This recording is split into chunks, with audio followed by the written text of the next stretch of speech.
Sore guys, kita dari Fakultas Kedokteran 2018. Aku Nanda. Dari Pandi. aku Stefani. Kita lagi di Pusdakota untuk wawancara tentang tanaman hidroponik. Untuk tahu wawancaranya nanti sini. Sore Pak. Sore. Ini saya dari perwakilan kelompok PKN. Jadi ada tugas untuk wawancara di Pusdakota. Jadi kita dari Fakultas Kedokteran angkatan 2018. Kalau boleh tahu bapaknya dengan nama siapa? Mami Santoso. Dengan Pak Mami Santoso. Ya. Tugasnya di Pusdakota sini ya Pak? Ya, saya 5 bulan yang lalu dimutasi di sini. Jadi sebelumnya saya karyawan di UTC, di IOC, Integrated Outdoor Campus di Trawas. Oh, di Trawas. Ya, saya di sana sudah 21 tahun, mulai tahun 99. Tanggal 29 bulan 9 tahun 99. Ini mau wawancara. Ya. Jadi yang ini kan di sekitar ini kan ini tanaman hidroponik Pak ya. Ya, hidroponik.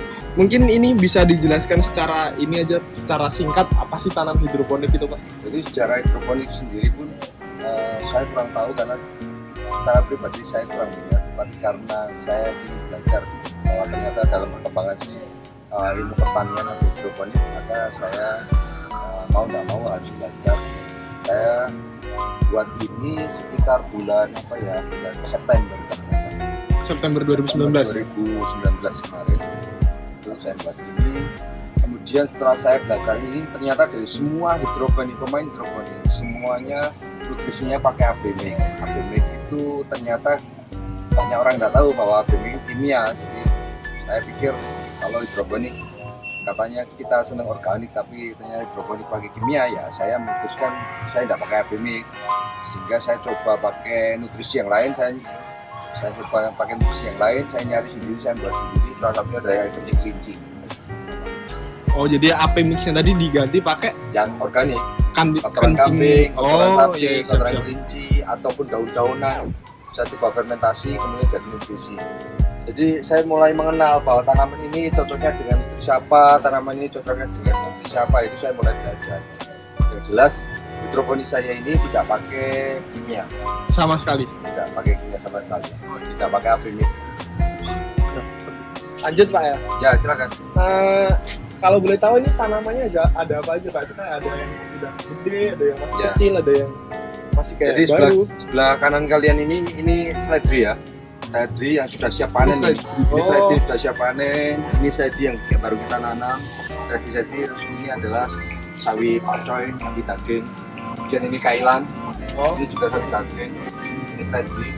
Nah, ini adalah bibit-bibit untuk tanaman saya yang organik, artinya yang pakai tanah, yang pakai yang hidroponik, pakai air, media air. Oh, Kita pakai iya. media tanah, ini kita tanam di depan Pusdakota atau di belakang Pusdakota. Bibit sawi daging, pacoy, ini bibit daripada kailan. Jadi ini nanti bakal kayak diperjualbelikan gitu Pak? Pada akhirnya. Memang, jadi beberapa dosen di Fakultas Kedokteran itu kalau pesen banyak, sampai 50 pek, 70 pek, karena mereka tahu bahwa kita tidak pakai kimia. Kalau dari antusias masyarakat Pak, dari daerah Rungkut sendiri tentang tanaman hidroponik, tentang tanaman yang ditanam tanpa menggunakan bahan kimia, gimana Pak sudah? Kalau masyarakat sekitar kapan hari kan kita mendampingi mereka dalam lomba SSC, Surabaya Smart City. Iya. Jadi mereka pengen kita dampingi bagaimana menanam di sekitar rumah mereka. Ya semuanya antusias sekali karena ternyata di Surabaya bisa ditanami sayuran tanpa kimia. Kalau selama dengan nanam ini mungkin ada hambatan, ada masalah kira-kira yang apa gitu? Oh gitu. Kalau yang kayak misalnya di organik sana, saya masalahnya adalah ketika saya nanam bibit kecil ini ke lahan, ternyata tikus. Oh, hama-hama gitu Pak? Ya, berapa itu tikus, tapi tikus tidak makan bayam rupanya, yang sawi-sawian ini dimakan. Kalau yang hidroponik ya itu tadi, karena saya adalah pemain baru, saya tidak mau pakai ABMIC ataupun pakai kimia, saya pakai nutrisi. Nah ternyata nutrisi A misalnya kayak gitu, tidak cocok untuk semua tanaman, beberapa tanaman. Misalnya ini adalah pakai nutrisi kotoran kambing, Iya. ternyata bagus untuk seledri, tapi kurang bagus untuk sawi. Pak lanjut Pak nih. Oke. Yang ini mungkin jenengan ada pengennya dari solusi, mungkin ada bantuan yang menurut Bapak sangat diperlukan dalam perkembangan hidroponik ini dan penanaman tanaman organik ini apa gitu? Kalau hidroponik mungkin kalau ada yang sudah meneliti, saya butuh satu pakem, butuh satu patokan bahwa ada satu nutrisi yang didapat atau dibuat dari yang alami, bukan kimia. Karena selama ini dimanapun mereka bilang hidroponik pasti pakai AB, pakai A dan B, dan itu saya bisa buat dari Korea, SP. Lanjut Pak, pertanyaan terakhir. Semama kalau misalnya Pak, kita memberikan saran dan program inovasi untuk membantu nggak menggunakan AB mix, pendapat panjenengan? Setuju sekali.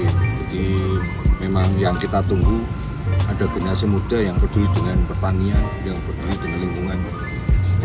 Itu saya merasa bangga bahwa ternyata ada generasi masih peduli dengan lingkungan dan pertanian. Seperti kalian kalau seperti itu, ya saya juga berterima kasih.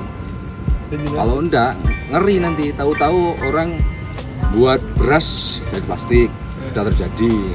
Orang hanya lihat secara fisik ini beras, padahal itu plastik. Kalau dimakan enak, gurih, tapi itu plastik, orang nggak tahu. Saya lihat yang buat dari plastik, biji plastik, bisa. Dan rasanya punel, nah itu kan. Karena hanya menipu lidah, perut kan nggak bisa ditipu. Ya, jadi panjenengan setuju Bang kalau ada inovasi yang tentang membantu penggunaan penggantian penggunaan dari AB mix menuju ke bahan yang organik. Setuju. Terima kasih Pak Oke. waktunya untuk wawancara. Oke, semoga bermanfaat. Sukses. Sekian dulu ya guys wawancaranya. Terima kasih sudah nyempetin, udah nonton Vlog kita. Bye.